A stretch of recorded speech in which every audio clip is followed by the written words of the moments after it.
أشهد أن لا إله إلا الله وحده لا شريك له وأشهد أن محمدا عبده ورسوله أما بعد فأعوذ بالله من الشيطان الرجيم بسم الله الرحمن الرحيم الحمد لله رب العالمين الرحمن الرحيم مالك يوم الدين إياك نعبد وإياك نستعين اهدنا الصراط المستقيم صراط الذين أنعمت عليهم غير المغضوب عليهم ولا الضالين. عن أبي بكر الصديق رضي الله عنه ضمن أصحاب بدر، وكنت أتناول أحداث عهده. واليوم سأذكر غزو الشام في عهد خلافته.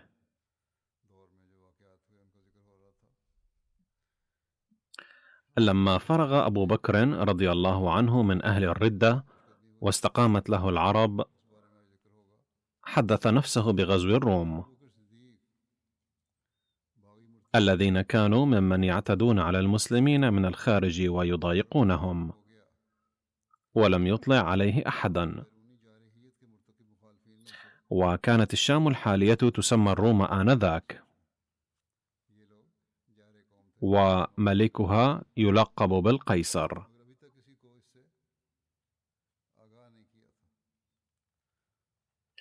فبينما هو كذلك إذ جاءه شرحبيل بن حسن فجلس إليه،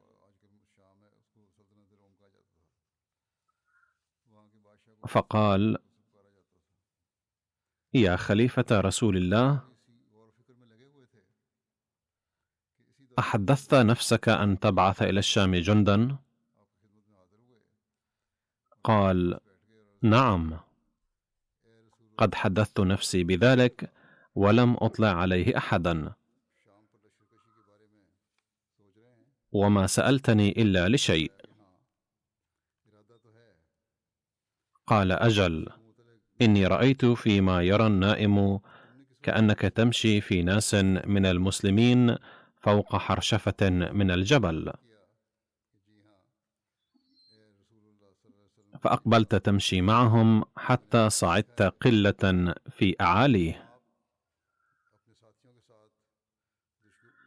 فأشرفت على الناس ومعك أصحابك أولئك، ثم هبطت من تلك القلة إلى أرض سهلة دمثة فيها الزروع والعيون والقرى والحصون، فقلت: يا للمسلمين، شنوا الغارة على المشركين، فأنا ضامن لكم بالفتح والغنيمة.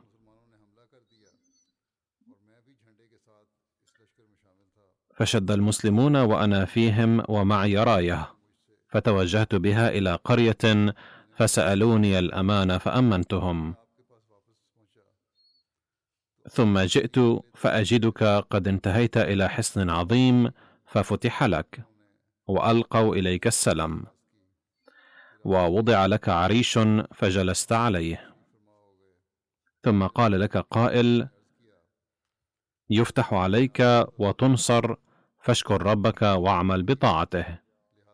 ثم قرأ: إذا جاء نصر الله والفتح ورأيت الناس يدخلون في دين الله أفواجا فسبح بحمد ربك واستغفره إنه كان توابا.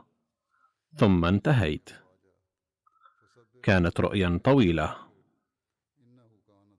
فقال له أبو بكر رضي الله عنه: نامت عينك، خيرا رأيت وخيرا يكون إن شاء الله. ثم قال أبو بكر رضي الله عنه: بشرت بالفتح ونعيت إلي نفسي. ثم دمعت عينا أبي بكر رضي الله عنه فقال: أما الحرشفة التي كنا نمشي عليها حتى صعدنا منها إلى القلة العالية فأشرفنا منها على الناس، فإنا نكابد من أمر هذا الجند مشقة ويكابدونها، ثم نعلو بعد ويعلو أمرنا. وأما نزولنا من القلة إلى الأرض السهلة الدمثة وما فيها من الزروع والعيون والقرى والحصون، فإننا ننزل إلى أمر أسهل مما كنا فيه الخصب والمعاش.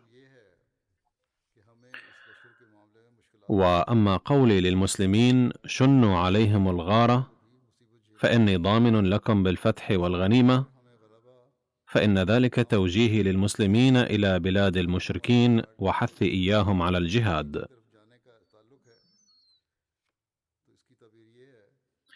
وأما الراية التي كانت معك فتوجهت بها إلى قرية من قراهم فدخلتها فاستأمنوك فأمنتهم، فإنك تكون أحد أمراء المسلمين ويفتح الله على يديك. وأما الحصن الذي فتح لنا فهو ذلك الوجه يفتحه الله علي.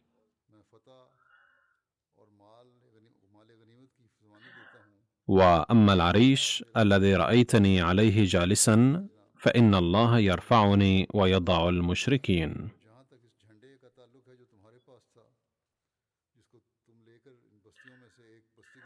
وأما الذي أمرني بالعمل وبالطاعة وقرأ علي السورة فإنه نعى إلي نفسي.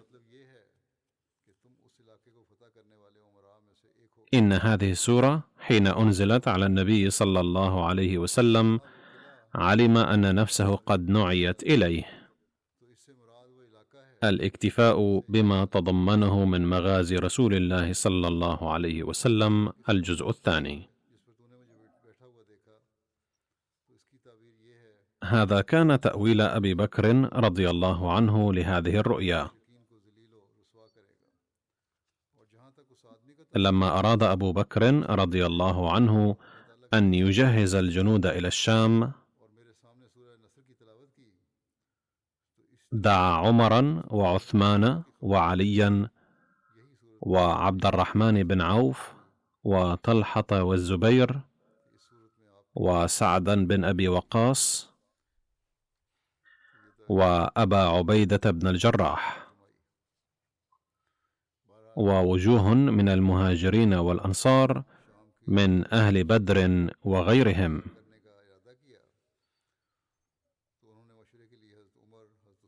فدخلوا عليه فقال رضي الله عنه: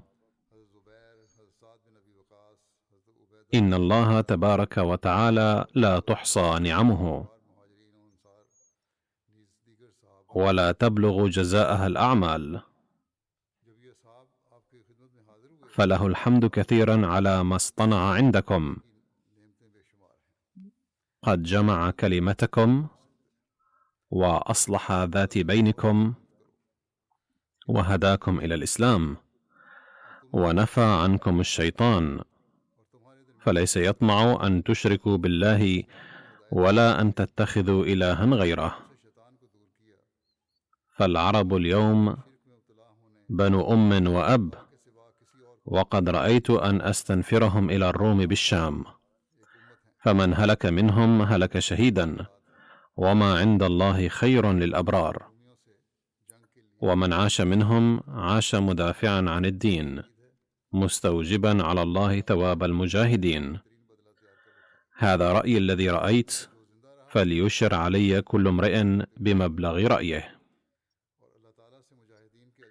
فقام عمر رضي الله عنه فقال: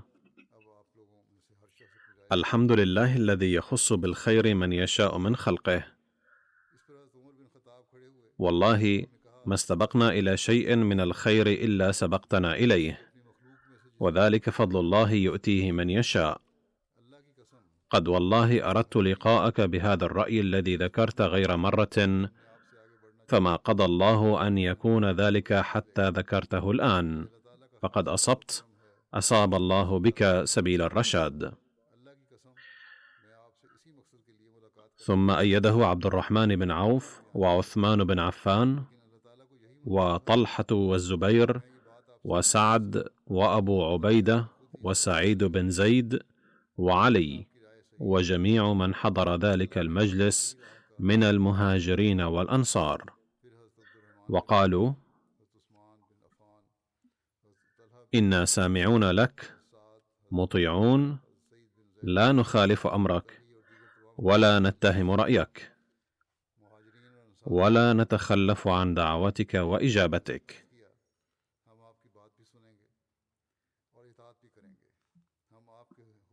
ثم قام أبو بكر رضي الله عنه في الناس فذكر الله بما هو أهله وصلى على نبيه صلى الله عليه وسلم، ثم قال: أيها الناس، إن الله تعالى قد أنعم عليكم بالإسلام وأعزكم بالجهاد وفضلكم بهذا الدين على أهل كل دين، فتجهزوا عباد الله إلى غزو الروم بالشام، فإني مؤمر عليكم أمراء وعاقد لهم عليكم، فأطيعوا ربكم ولا تخالفوا أمراءكم، ولتحسن نيتكم وسريرتكم وطعمتكم، فإن الله مع الذين اتقوا والذين هم محسنون.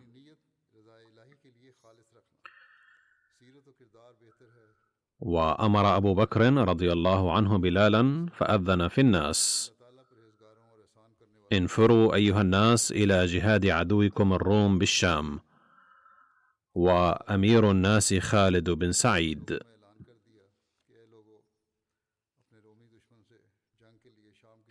ولفتوح الشام أول لواء عقده أبو بكر رضي الله عنه لواء خالد بن سعيد رضي الله عنه.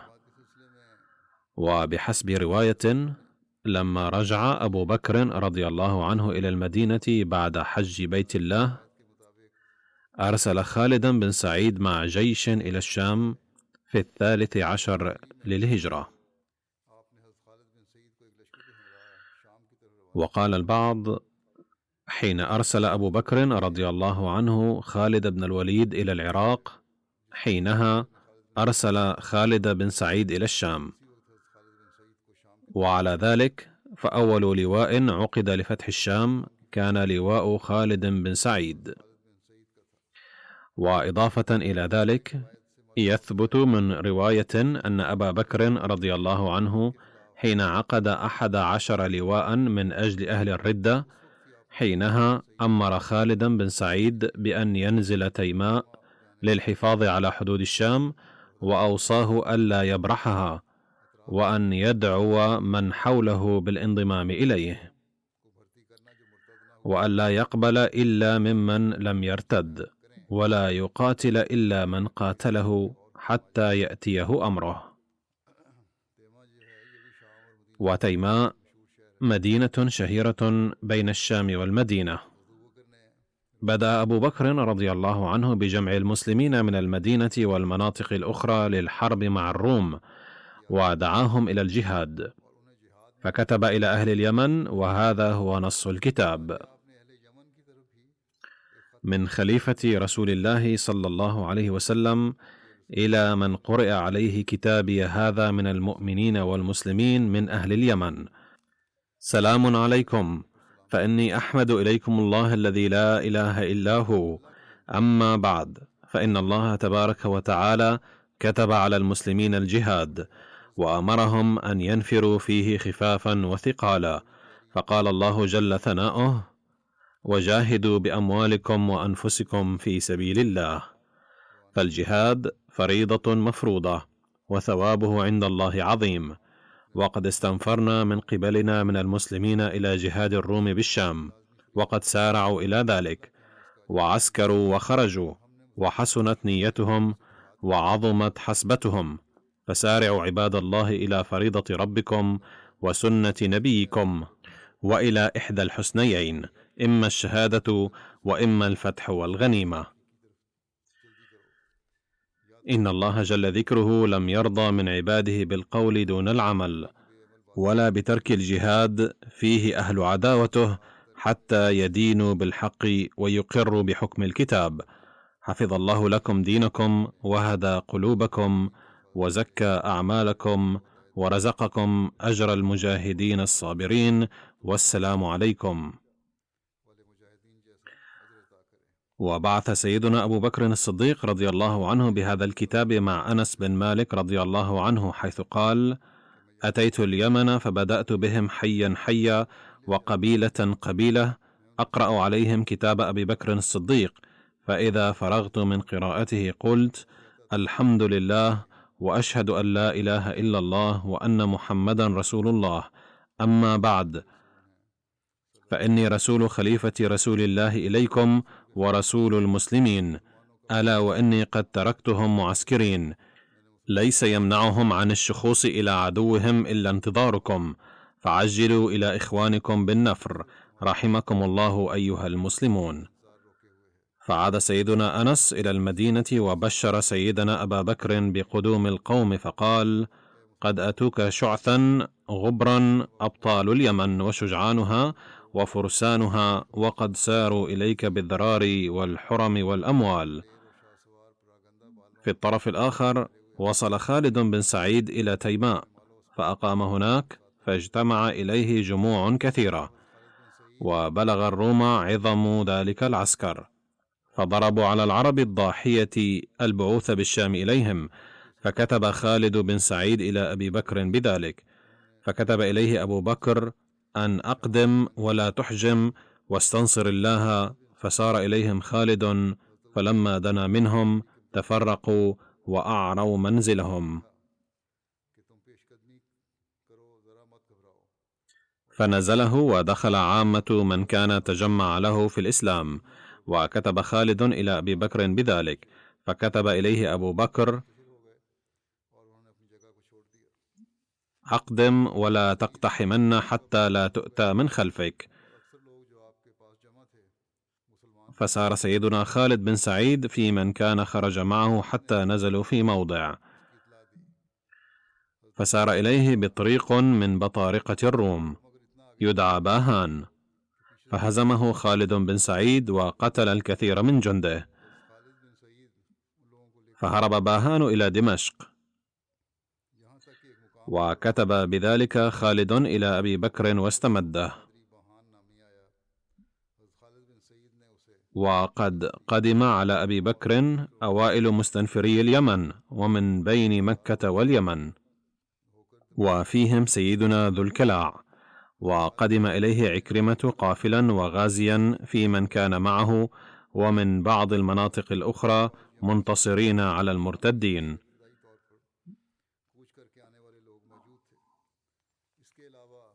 فكتب لهم أبو بكر إلى أمراء الصدقات أن يبدلوا من أراد الاستبدال، فكلهم أرادوا ذلك فاستبدلوا، وسمي ذلك الجيش جيش البدال.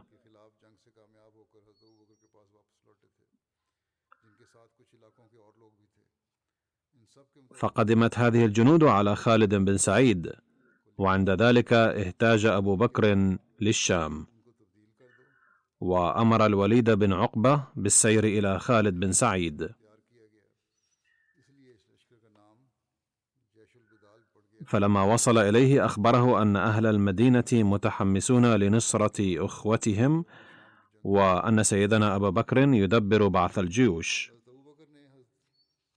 وفاضت نفس خالد بالمسرة، فأمر جيشه أن يتهيأ للسير حتى يكون له فخار الانتصار على الروم،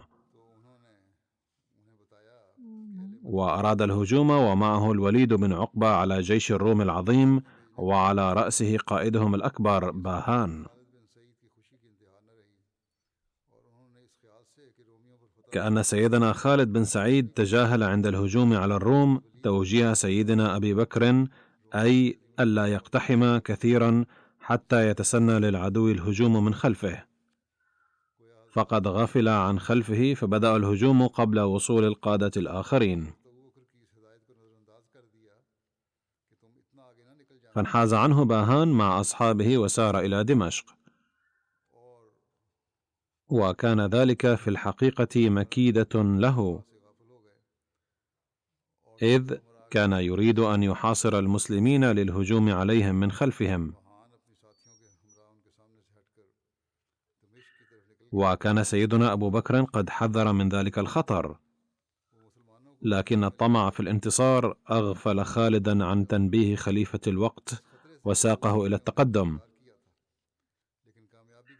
فاقتحم في جيش العدو ومعه ذو الكلاع وعكرمة والوليد، فانطلت مسالح باهان عليه، وأخذوا عليه الطرق ولا يشعر، وزحف له باهان فوجد ابنه سعيد بن خالد يبحث عن الماء مع الناس، فقتلهم باهان.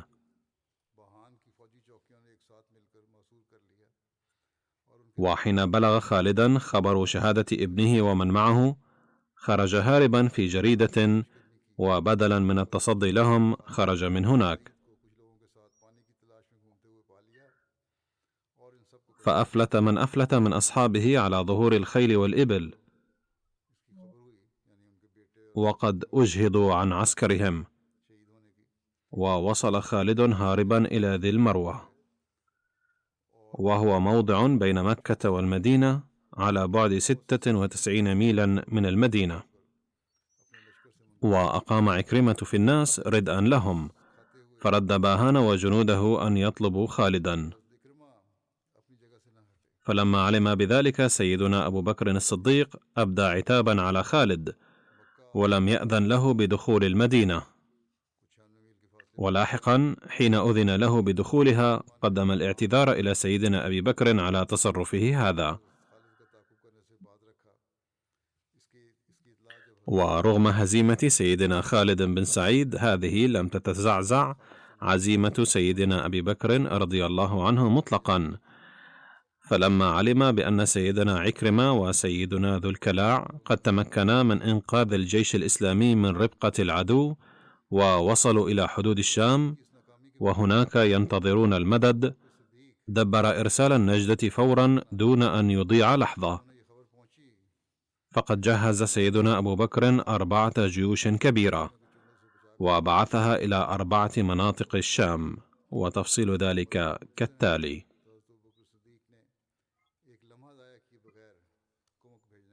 جيش يزيد بن أبي سفيان، فهو أخو سيدنا معاوية، وكان أفضل إنسان في عائلة أبي سفيان، وهو أول الجيوش التي تقدمت إلى بلاد الشام.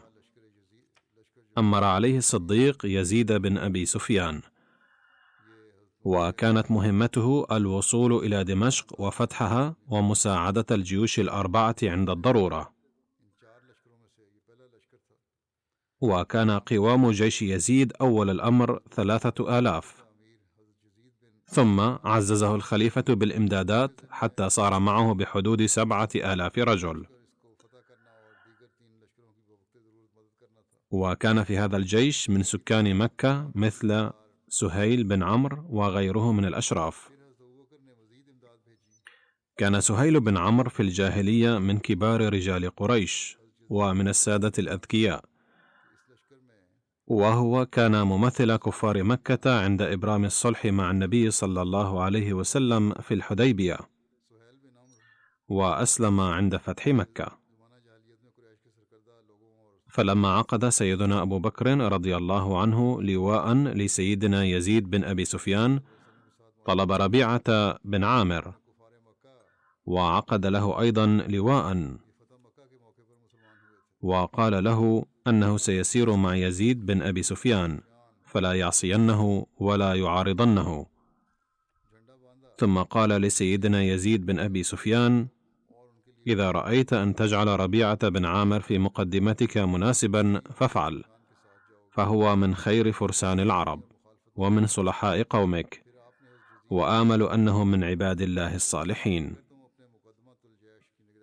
فقال يزيد: إن حسن ظنك فيه زاد حبي له.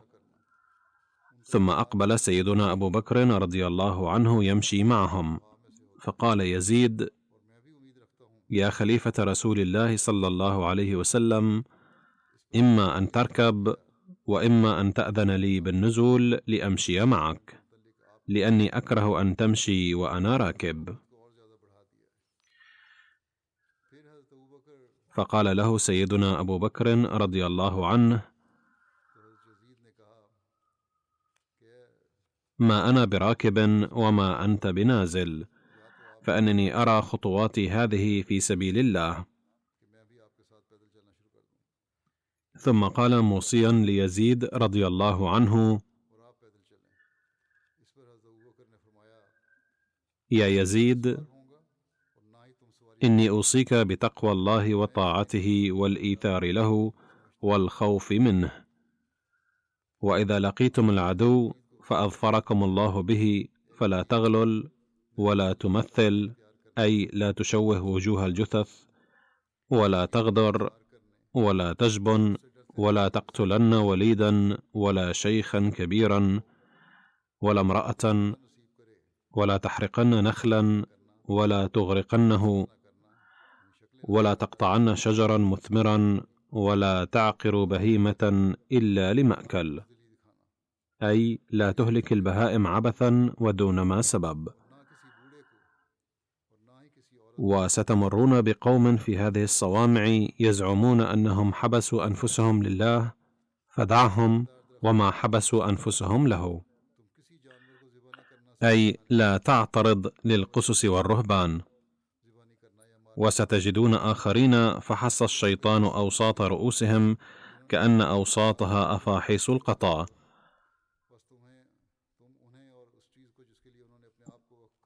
وجاء في رواية ما مفاده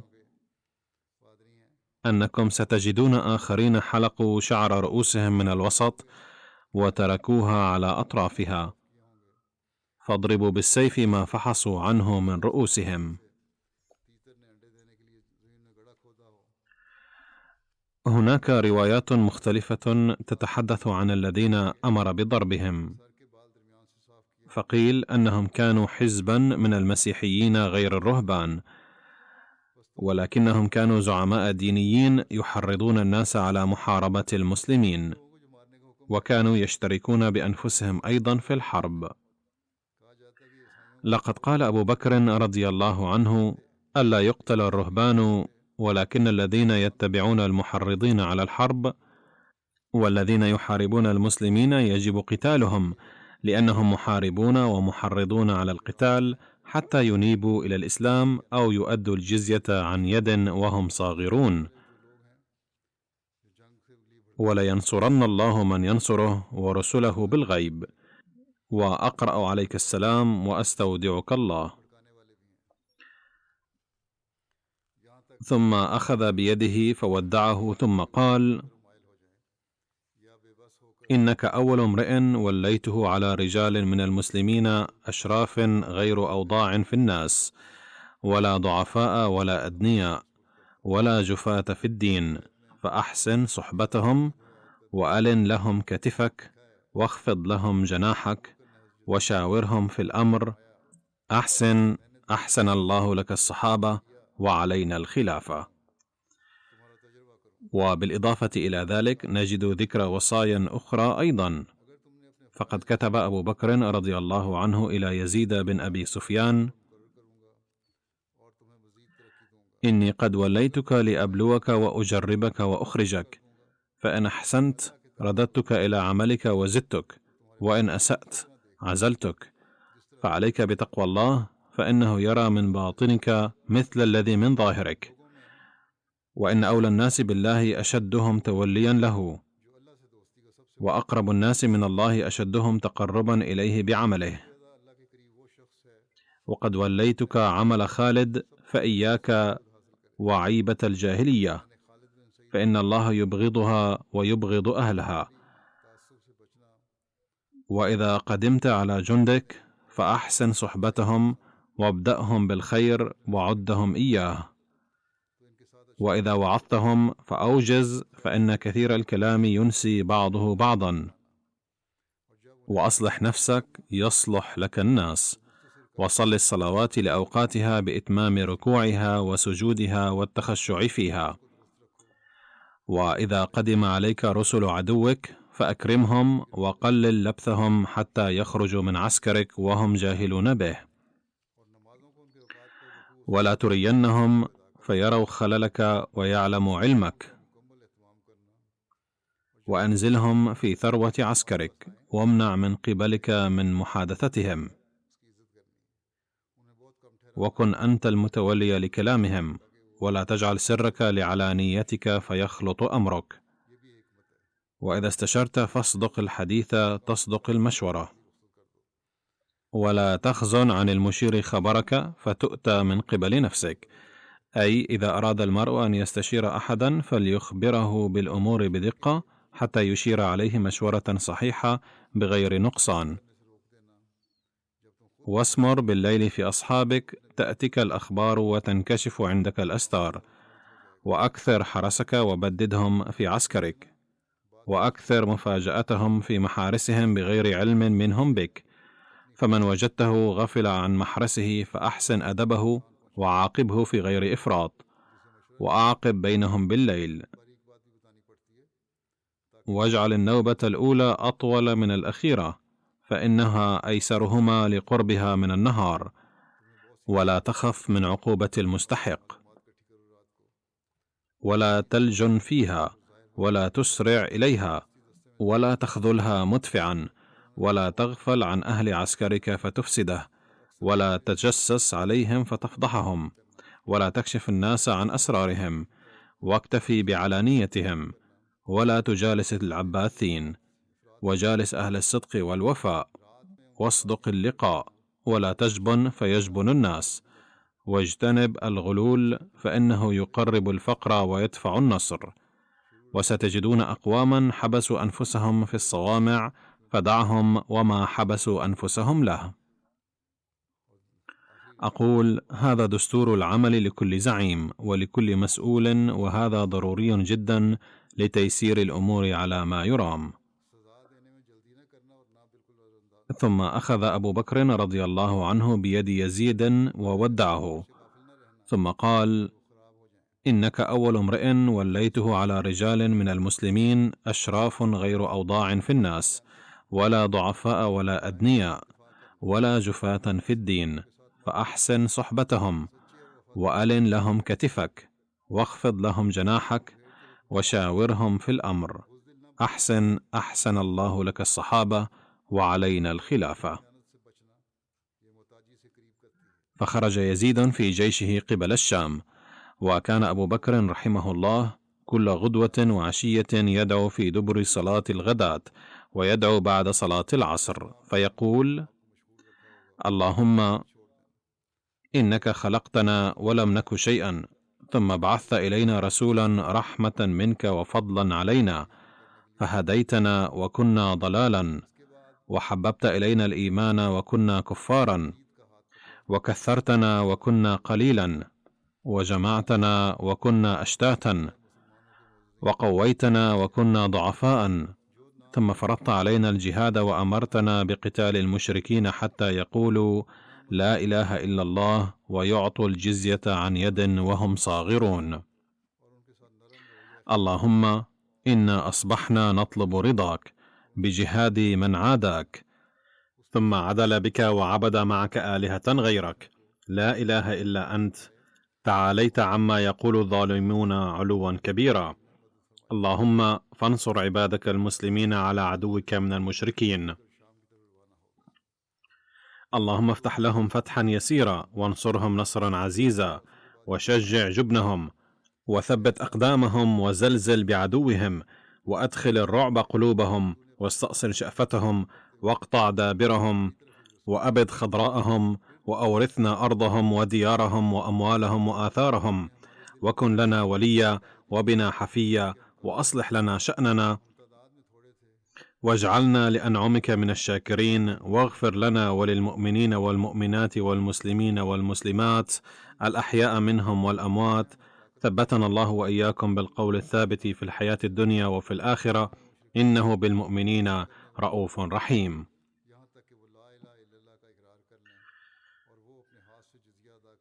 الجيش الثاني الذي أرسل كان لشرحبيل بن حسنة. وكان اسم أبيه عبد الله بن مطاع واسم أمه حسنة. كان يكنى بأبي عبد الله. لقد مات أبوه وهو صغير السن، ثم اشتهر منسوبا إلى أمه وسمي شرحبيل بن حسنة. كان ممن أسلموا في صدر الإسلام، وكان من قادة الجيش المعروفين في زمن الخلافة الراشدة، ومات في عام 18 من الهجرة عن عمر يناهز 67 عاما. حدد أبو بكر الصديق لمسير شرحبيل 3 أيام بعد مسير يزيد بن أبي سفيان، فلما مضى اليوم الثالث ودع أبو بكر شرحبيل وقال له: يا شرحبيل، ألم تسمع وصيتي ليزيد بن أبي سفيان؟ قال: بلى. قال: فإني أوصيك بمثلها، وأوصيك بخصال أغفلت ذكرهن ليزيد. أوصيك بالصلاة في وقتها، وبالصبر يوم البأس حتى تظفر أو تقتل، وبعيادة المرضى، وبحضور الجنائز، وذكر الله كثيرا على كل حال. فقال أبو سفيان: ما مفاده؟ إن يزيد ملتزم بهذه الصفات سلفا، بل كان ملتزما بها قبل سفره إلى الشام، وسيلتزم بها الآن أكثر بإذن الله. فقال شرحبيل: الله المستعان، وما شاء الله أن يكون كان. وودع أبا بكر رضي الله عنه، وانطلق مع جيشه إلى الشام. وكان جيش شرحبيل ما بين 3000 إلى 4000.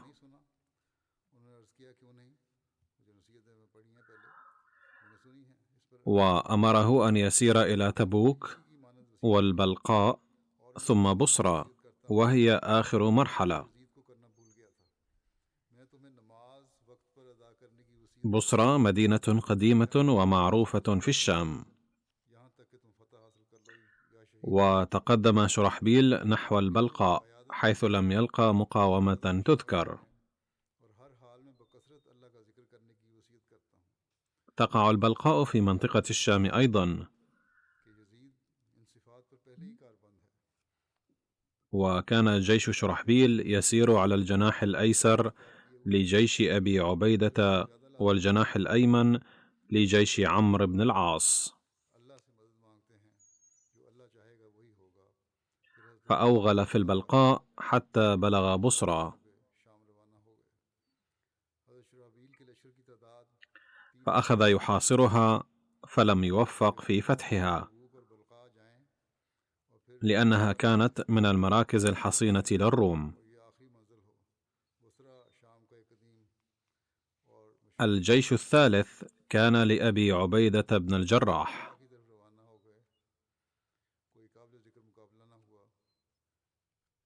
اسمه عامر بن عبد الله، ووالده عبد الله بن الجراح. اشتهر أكثر بكنيته، وينسب إلى جده الجراح.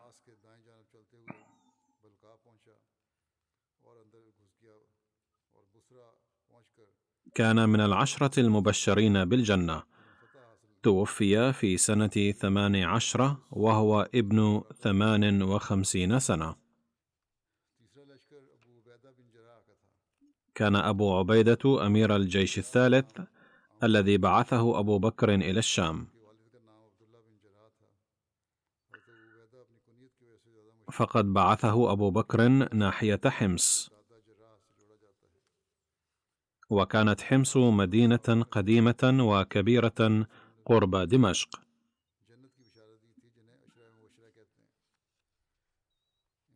كان عدد جيش أبي عبيدة 7000، وفي رواية كان عدد جيشه من 3 إلى 4000. سار أبو عبيدة ومر في طريقه بمآب، وهي قرية من البلقاء، وهي فسطاط ليست بمدينة، فقاتلوه أهلها ثم سألوه الصلح فصالحهم، فكان أول صلح بالشام. لقد بعث أبو بكر قيس ابن هبيرة مع أبي عبيدة، ثم إن أبا بكر أوصى أبا عبيدة بقيس بن هبيرة وقال: إنه قد صحبك رجل عظيم الشرف، فارس من فرسان العرب، لا أظن له حسنة ولا عظيم نية في الجهاد، وليس بالمسلمين غناء عن رأيه ومشورته وبأسه في الحرب، فأدنه وألطفه وأره أنك عنه غير مستغن، فإنه مستخرج بذلك نصيحته وجهده وجده على عدوك. ودعا أبو بكر قيس بن هبيرة بعدما بضى أبو عبيدة، فقال له: إني قد بعثتك مع أبي عبيدة الأمين الذي إذا ظلم لم يظلم، وإذا أسيء إليه غفر، وإذا قطع وصل، رحيم بالمؤمنين شديد على الكافرين، فلا تعصه فإنه لن يأمرك إلا بخير، وقد أمرته أن يسمع منك فلا تأمره إلا بتقوى الله، وقد كنا نسمع أنك سائس حرب، وذلك في زمان الشرك والجاهلية الجهلاء، ليس فيها إلا الإثم والكفر، فاجعل بأسك اليوم في الإسلام على من كفر بالله وعبد غيره، فقد جعل الله لك فيه الأجر العظيم والعز للمؤمنين. فقال له قيس: إن بقيت وبقيت لك، فسيبلغك من حيطتي على المسلم وجهادي على المشرك ما يسرك ويرضيك. فقال أبو بكر: مثلك فعل هذا.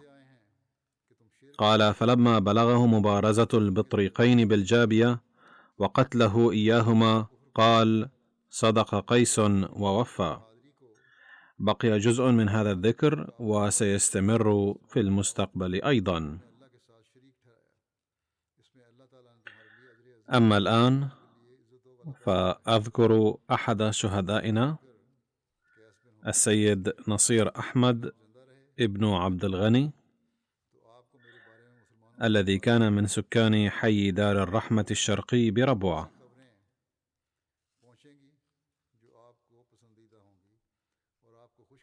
وقد قتله أحد معاندي الجماعة في 12 من أغسطس بطعنات خنجر. إنا لله وإنا إليه راجعون.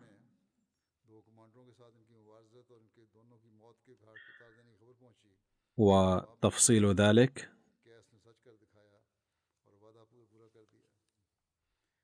أن السيد نصير أحمد توقف على موقف الباص عند صديقه بائع الصحف،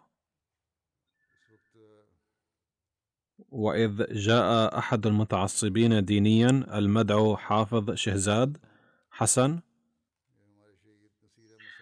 وسأل السيد نصير أحمد عما إذا كان أحمديا،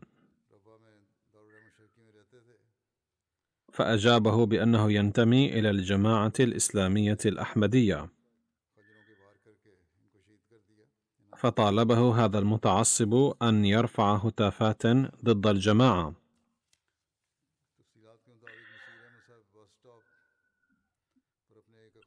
وعندما رفض طلبه أخرج المتعصب خنجرا من كيسه وأخذ يطعنه وهو يرفع الهتافات. لقد طعنه في ثوان قليلة طعنات كثيرة أسفرت عن استشهاده. استشهد إثر طعنات عدة بالخنجر، كان في 62 من عمره عند استشهاده. وبعد الحادث قال القاتل في بيانه: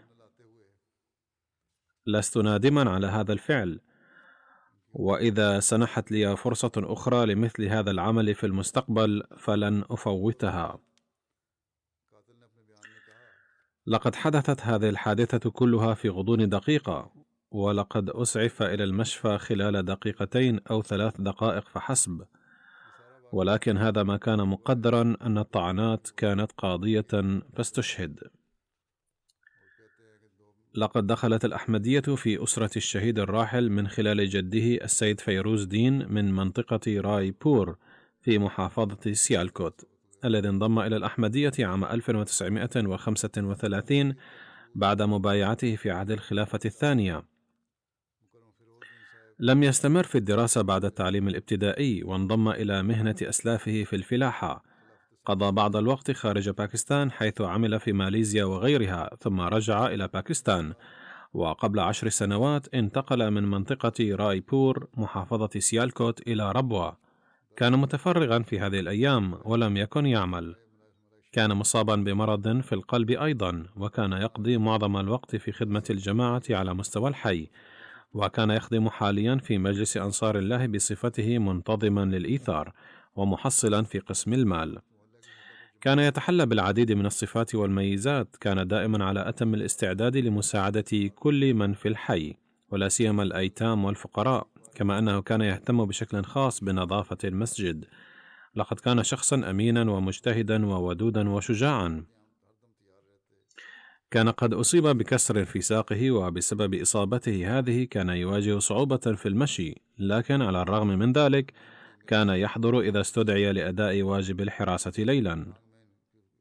كان يهتم بشكل خاص للاستماع إلى الخطب وبأداء الصلوات، وكان يتفقد هذا الأمر في حيه ويعتني به. كان يحب الخلافة حبا عظيما.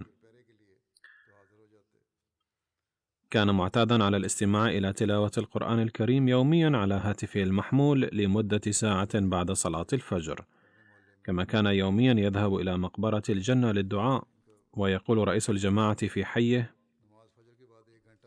كلما دعت الحاجة إلى عمل من أعمال الجماعة كان الشهيد الراحل يحضر على الفور، ولم يحدث قط أنه رفض مرة. وتقول ابنة الشهيد السيدة مباركة: لقد رأى في المنام قبل استشهاده ببضعة أيام أن هناك حشدا من الناس، ويسود الحزن على تلك الأجواء. لقد أخرجت الصدقة أيضا إثر هذه الرؤيا. كان الشهيد الراحل يعبر منذ فترة مرارا عن شعوره بأنه لم يبقى من وقته إلا قليل. لقد ترك خلفه ما عدا زوجته السيدة بروين أختر و3 بنات ألهمهن الله تعالى الصبر والسلوان. يقول شقيقه السيد تنوير أختر: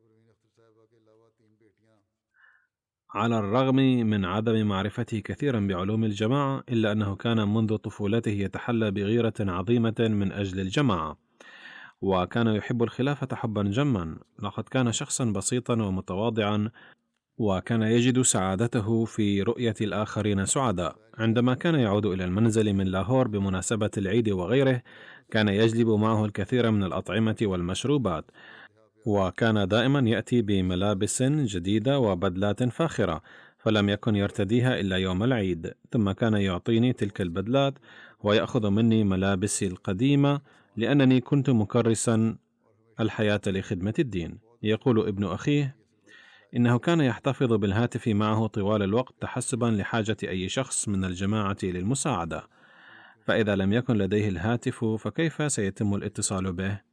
إذا رن هاتفه بالليل كان يستيقظ على الفور ويستعد لخدمة الجماعة. كان يقصد أركان ربوة وأطرافها لمساعدة الناس إذا لزم الأمر. كان دائما على استعداد للتبرع بالدم، وبالتالي كان سببا في إنقاذ عدد لا يحصى من الأرواح. لم يكترث قط بمصابه بمرض القلب. إن مساعدة المحتاجين في نظره كان واجبا أخلاقيا، وكان ذلك عنده أهم من الاعتناء بمرضه هو. رفع الله تعالى درجات الشهيد الراحل، ووهب له مكانة عالية في جنة الفردوس، وكان حاميا لذويه وناصرا لهم، وفق أولاده لمواصلة حسناته، آمين. سأصلي صلاة الغائب عليه بعد صلاة الجمعة إن شاء الله تعالى.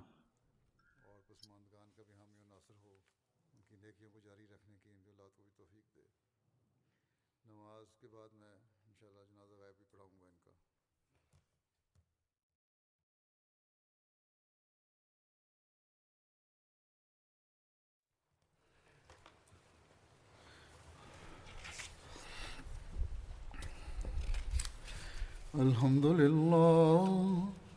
الحمد لله نحمده ونستعينه ونستغفره ونؤمن به ونتوكل عليه ونعوذ بالله من شرور أنفسنا ومن سيئات أعمالنا من يهده الله فلا مضل له ومن يضلل فلا هادي له ونشهد أن لا إله إلا الله ونشهد أن محمدا عبده ورسوله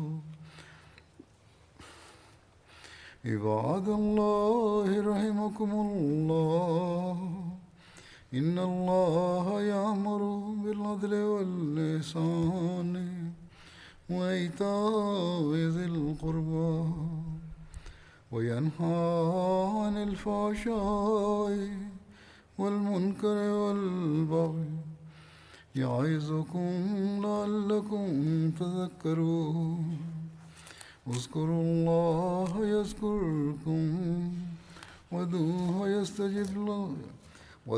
يستجب لكم ولذكر الله أكبر.